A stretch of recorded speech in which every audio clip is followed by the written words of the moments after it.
Feel the waves cut through me, hypnotized by the sounds I'm breathing in. Hold tight, hold tight. 안녕하세요 여러분. 저는 지금 스타벅스에 나와 있습니다. 뭐 이렇게 해외 특파원 같은 느낌이세요. 오늘 저는 원래 일을 하려고 스타벅스에 나왔는데 이제 일 다 하고 나서 Q&A에 대한 답변 시간을 가져볼까 해서 영상을 찍게 됐어요. 이제 카페다 보니까 조금 주변에 소음이 있으니까 시끄러울 수도 있는데 조금만 이해를 부탁드려요. 그래서 제가 오늘은 특별히 녹음도 따로 하고 있습니다. Q&A 질문들이 저에 대한 질문보다는 아무래도 일본 생활이나 일본 워킹홀리데이에 대한 질문들이 되게 많았는데 비슷한 질문들이 좀 많아요. 댓글을 읽으면서 대답을 할까 했었지만 공통되는 질문들을 추려서 대답을 해드리고 나머지 질문들 따로 댓글 읽기로 대답을 해드리려고 해요. 예전에도 신문식답 해가지고 그때도 많이 질문 받았던 것들에 대해서 영상을 올렸었는데 아무래도 그때는 온 지 3개월밖에 안 됐을 때고 지금은 또 한 8개월째 살고 있으니까 생각도 많이 달라졌을 거고 뭔가 느끼는 것도 더 많을 것 같아서 다시 대답을 좀 해보려고 합니다. 그리고 제가 구독자도 얼마 없는데 무슨 애칭을 정하냐 이렇게 생각하실 수도 있는데 그냥 옛날부터 너무 하고 싶었어요. 리지의 구독자 해가지고 지구인이라고 정했었는데 이제부터 알아주셨으면 좋겠어서 이제부터 여러분 지구인이라고 부를 거예요. 지구인님들 잘 부탁드릴게요. 영상을 만들기 전에 많이 고민을 했었어요. 간단하게 대답을 할 수 있는 것들도 있지만 여러분의 궁금증이 조금 가시지 않을 것 같기도 하고 제 솔직한 생각을 듣고 누군가에게는 발전의 토대가 되지 않을까 생각을 해서 팩트 폭격을 하려고 마음을 먹고 요 며칠 내내 계속 고민해서 그냥 간단하게 제가 생각을 좀 먼저 정리해가지고 이렇게 적어왔습니다. 공통적인 질문들에 대한 답변을 먼저 할게요. 첫 번째 질문은 물어보시는 분이 가끔 계세요. 워킹홀리데이란 무엇인가요? 서류는 어떤 것들이 필요한가요? 간단하게 워킹홀리데이는 18살부터 30살 청년들이 관광을 주된 목적으로 해서 협정 체결국에서 이제 그 나라의 문화와 생활 양식을 배울 수 있는 제도예요. 그리고 우리나라는 체결을 맺고 있는 국가가 이제 네덜란드, 뉴질랜드, 덴마크, 대만, 독일, 벨기에, 스웨덴, 아일랜드, 영국, 오스트리아, 이스라엘, 이탈리아, 일본, 체코, 캐나다, 포르투갈, 프랑스, 헝가리, 호주, 홍콩, 칠레 이렇게 있고요. 이 국가에서는 최장 1년 정도 체류가 가능하고요. 뭐 나라마다 다르기 때문에 그거는 이제 가고 싶은 나라의 대사관 홈페이지를 참고하시는 게 좋을 것 같아요. 그리고 관광이나 취업, 어학연수 등을 병행하면서 현재 언어랑 문화를 접할 수 있게 허가해주는 그런 비자예요. 그리고 저는 워킹홀리데이 비자로 왔고 8개월 정도 이제 9개월째 접어들어 가고 있습니다. 제가 다른 나라는 신청을 해본 적이 없어서 일단 일본의 경우는 사증 신청서, 이력서, 사유서, 활동계획서, 증명사진, 여권, 출입국, 사실증명서, 주민등록 초본, 기본증명서, 재학증명서, 혹은 졸업증명서 그리고 은행 입출국 거래 내역서 3개월간 250만 원 이상의 돈을 가지고 있어야 된다고 합니다. 남자의 경우 경력증명서가 필요하고요. 별개로 일본어 능력을 증명할 수 있는 수료증이나 자격증이 있으시다면 첨부하실 수 있고요. 뭐 돈이 없어 그러면은 부모님의 통장 거래 내역서를 대신 내도 되거든요. 대신에 부모님이란 걸 증명할 수 있게 가족관계 증명서를 추가로 첨부해서 내셔야 돼요. 이 모든 서류들을 제출을 하고 심사에 합격을 하면 비자를 받을 수가 있는 거예요. 1년에 1분기부터 4분기까지 총 4번의 심사를 하고 있고요. 저는 대행사를 이용했어요. 대행사라고 해서 간단하게 서류가 복잡하니까 좀 저 대신에 시간을 조금 더 투자해서 꼼꼼히 챙겨주는 정도의 일을 해주고 있고요. 사유서나 계획서를 썼는데 일본어 번역 같은 거 그런 거 도와주고 그리고 서류 꼼꼼히 빠졌나 안 빠졌나 챙겨주고 뭐 이런저런 일들을 도와주고 그리고 일본 워홀 전반적인 상담 근데 저는 되게 좋았어요. 근데 이거는 업체마다 다르기 때문에 잘 알아보고 하시는 게 좋을 것 같습니다. 정확한 건 제가 아니라 대상한 홈페이지나 워킹홀리데이 공식 자료를 참고하시면 알 수 있어요. 꼭 자세한 홈페이지에서 참고하세요. 두 번째 질문은 워킹홀리데이를 일본으로 간 이유 그리고 목적이나 목표가 있는지 일단 기본적으로 저에 대한 이해가 있어야 받아들이기 쉬울 것 같다고 생각을 하는데 저는 건축을 전공하고 있습니다. 아직 졸업을 안 했어요. 일본 건축가와 일본 건축물에도 관심이 많았고 그리고 중학교 때부터 일본 드라마를 정말 많이 봤습니다. 그래서 귀가 조금 조금 들리는 느낌이 있어서 뭔가 조금만 공부를 하면 되지 않을까 하는 생각이 있었습니다. 일본 여행도 꽤 많이 왔던 것 같아요. 가보고 싶은 지역도 많았고, 그리고 일본인 친구가 있었던 게 되게 큰 역할을 했던 것 같습니다. 건축학과는 소문대로 조금 악명 높은 학과예요. 5년 동안 저는 휴학을 하지 않고 공부를 하는 게 굉장히 힘들었어요. 맨날 밤새고 일하고 체력도 힘들고 스트레스는 스트레스대로 쌓이고 거의 쉰 적이 별로 없었던 것 같아요. 그래서 1년 동안 쉬면서 홀리데이를 하면서 뭔가 여태까지 살던 거랑은 조금 다른 삶을 살아보자라는 생각을 했었고, 취업 걱정도 가끔 했었는데 제가 무인양품에서 일을 하고 싶다고 생각을 했었어요. 일본어를 잘해야 된다고 하기 때문에 일본 가서 무인양품 가서 알바하지 뭐 이런 식으로 생각을 해서 일단 한 가지 이유만으로 온 건 아니고 그냥 여러 가지 이유들이 겹쳐져서 오게 됐습니다. 세 번째 질문은요. 일본어는 어느 정도 해야지 갈 수 있나요? 일본어 실력이 어느 정도 되시나요? 그리고 일본어 자격증은 몇 급을 갖고 계신가요? 어떻게 공부를 하셨어요? 근데 솔직히 말하자면 못해도 올 수 있어요. 근데 그럴 거면은 이제 한국에서 차이가 없는 거죠.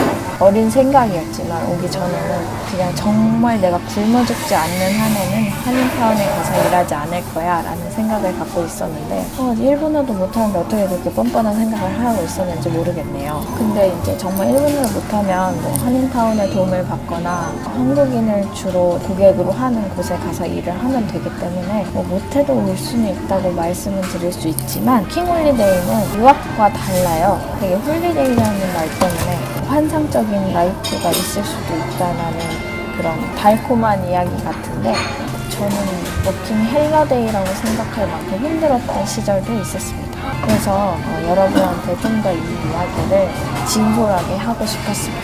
내가 여태까지 터득했던 언어를 쓰러 간다고 생각하시면 이해가 쉬울 거예요. 그래서 언어는 되게 필수적인 메인 메뉴 재료 같은 거죠. 그래서 그 나라의 문화를 배우는 가장 큰 첫걸음이 바로 언어를 배우고 쓰는 건데 일단 일을 하면서 생활하는 거기 때문에 여행이랑은 상당히 다릅니다. 언어가 기본이 되지 않으면 생활이 그렇게 녹록지만은 않을 거예요. 그리고 언어는 무조건 몇 급 있으면 됩니다. 뭐 예를 들어 JLPT N1이 있으면 됩니다. 이렇게 말할 수 있는 게 아니라 되게 편차가 크잖아요. 개인차가 있으니까.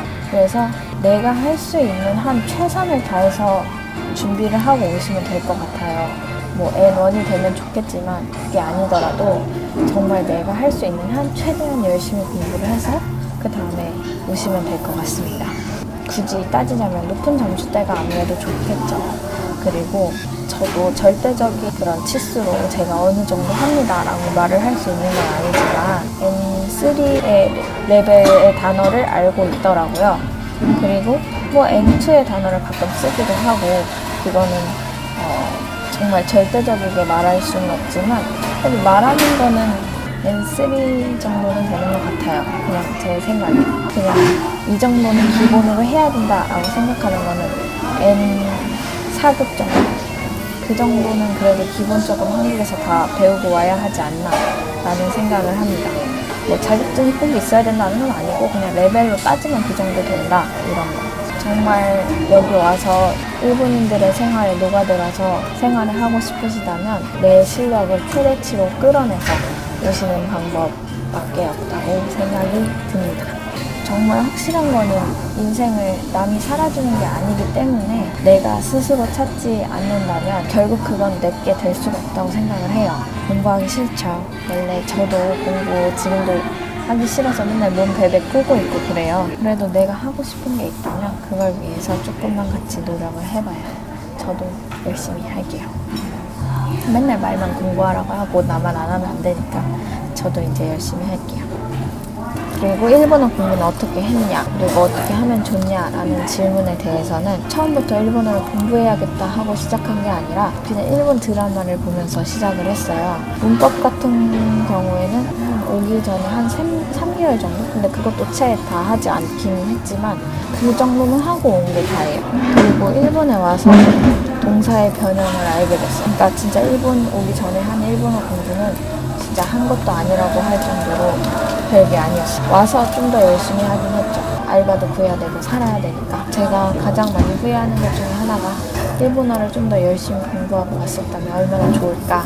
일단 일본어를 귀에 많이 익히는 게 중요하다고 생각해요. 그래서 드라마나 영화, 만화 뭐 이런 거 많이 보시고 그 다음에 기본적인 문법, 기초적인 문장이 어떻게 구성이 되는가 이런 거를 조금 익히시고 단어를 같이 외우면서 공부를 하시는 게 좋을 것 같습니다. 동시다발적으로 듣기, 말하기, 쓰기, 읽기를 다 해야 된다고 생각을 해요.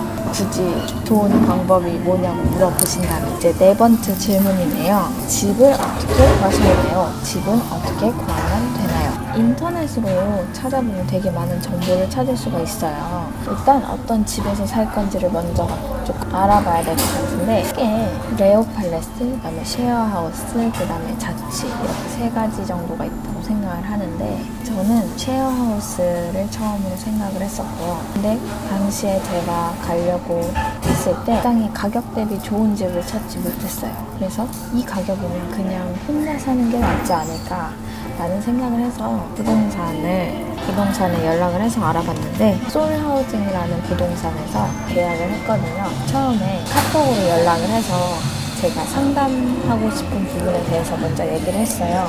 도보 몇 분, 뭐 2층 이상의 맨션이라든지 뭐 신주쿠에서 몇 분 걸린다든지 뭐 이런 조건들을 얘기를 하면 그 주변에 있는 집들을 찾아서 3개에서 5개 뭐 이 정도 보내줘요. 그러면은 이제 거기서 내가 고르는 건데 물론 직접 가서 고르는 게 좋을 수도 있지만 저는 시간이 되게 부족했기 때문에 제가 12월 12일 날 출국을 했는데 11월 21일 날부터 찾았어요. 그러니까 거의 3주 안에 집을 구한 거거든요.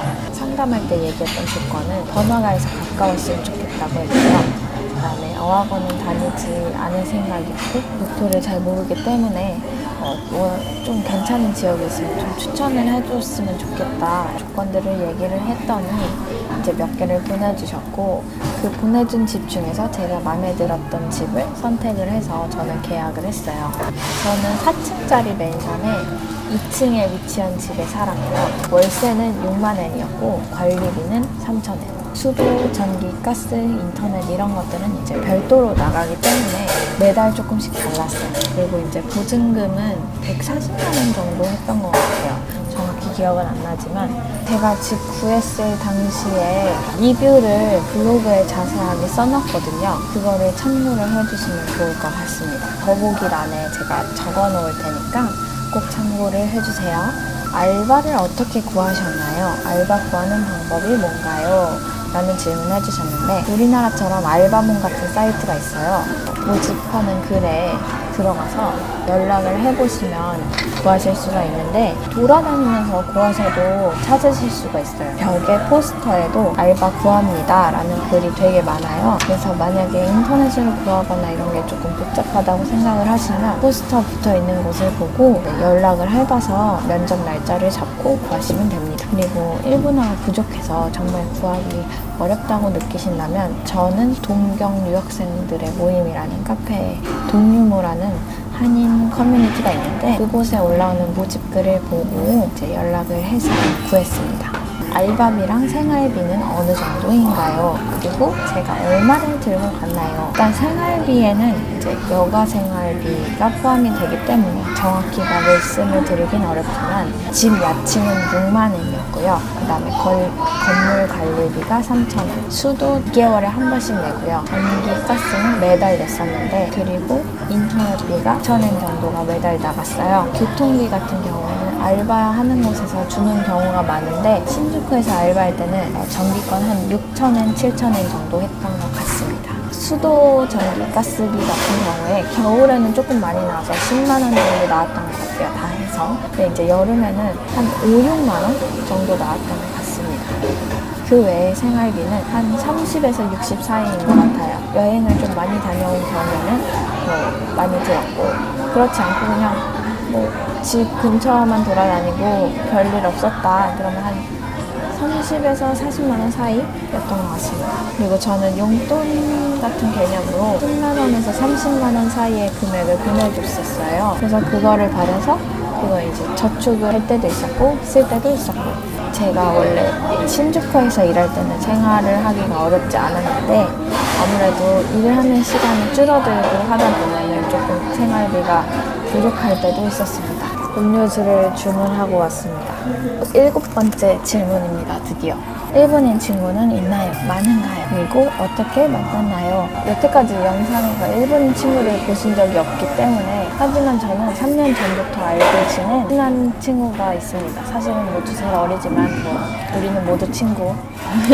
그 친구랑 제일 친하고요. 그리고 여기 와서 알게 된 친구는 아무래도 만난 지 얼마 안 됐기 때문에 그렇게 깊게 알지는 못해요. 그리고 전 여기 와서 한국인 친구를 더 많이 만났어요. 운이 좋았던 건지 정말 좋은 사람들을 많이 만나서 힘들었을 때에는 그런 고민들도 다 들어주고 도움을 많이 받았다고 생각을 합니다.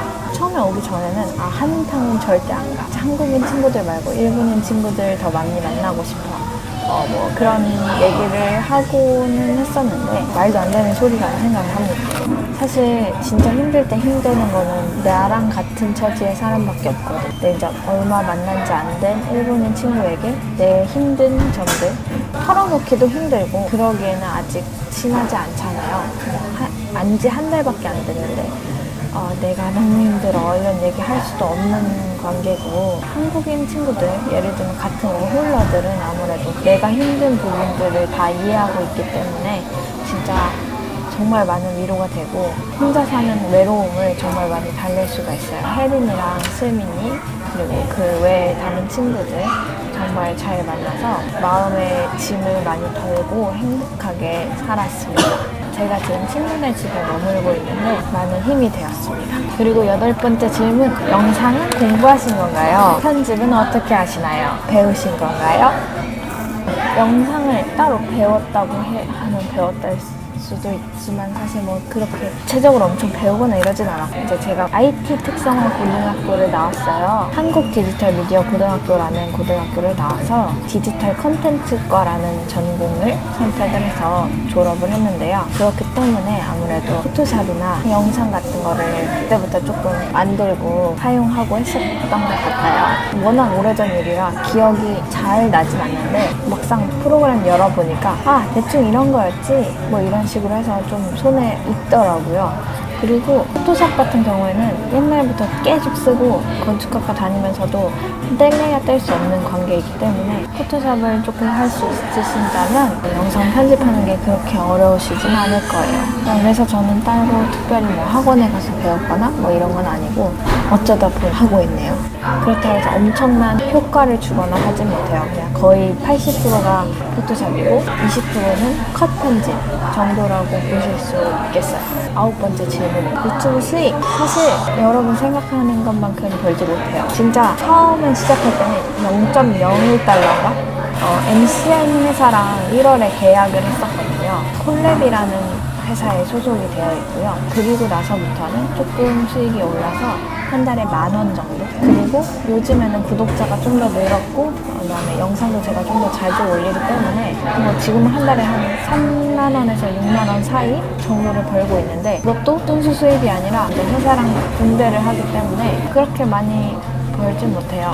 그냥 없는 돈이다 생각하고 있습니다. 처음부터 뭔가 유튜브 수익을 노리고 유튜브를 해야겠다 이런 게 아니었기 때문에 그냥 아무 생각이 없는 것 같아요. 그냥 잘 되면 좋은 거고 안 되면 어쩔 수 없는 거지 정도? 여러분, 제가 준비한 공통적인 질문들은 어느 정도 정리가 됐고요. 이제부터 댓글을 읽어보면서 대답을 해드릴게요. 여러분 안녕하세요. 갑자기 화면이 바뀌어서 좀 놀라셨죠? 제가 Q&A 영상이 조금 늦어졌어요. 근데 너무 죄송해요. 더 빨리 올리고 싶었는데 늦어진 이유가 있었는데요. 한 달 전에 이미 다 찍어놨었는데 파일이 없어진 거예요. 뒤에 부분이. 그리고 제가 원래 살던 때랑은 좀 다르게 삶의 형태가 바뀌었다 보니까 생각이 좀 많이 달라졌어요. 그래가지고 그 전에 찍어놨던 녹화된 영상의 생각과 지금 생각하고 있는 생각이 조금 달라진 것 같아요. 뭔가 느낀 점이 더 많아졌다고 해야 되나? 그래서 삭제된 뒷부분을 다시 촬영을 하려고 해요. 그래서 이번 앞에까지 공통적이었던 그 질문들은 촬영했던 영상으로 업로드를 한 거고요. 이번 영상을 보시고 나서도 궁금한 게 더 있으시면 여기 댓글에다가 남겨주시고 다음 영상에서는 제가 댓글 읽기 형식으로 질문에 대답을 해드리려고 합니다. 늦어져서 죄송해요. 빠른 시일 내에 2탄도 들고 오겠습니다. 이번 영상은 더보기란에 되게 중요한 정보들을 많이 넣어놨으니까 꼭 참고를 해주시고요. 그러면은 다음 영상에서 만나요. 오늘도 끝까지 봐주셔서 감사합니다.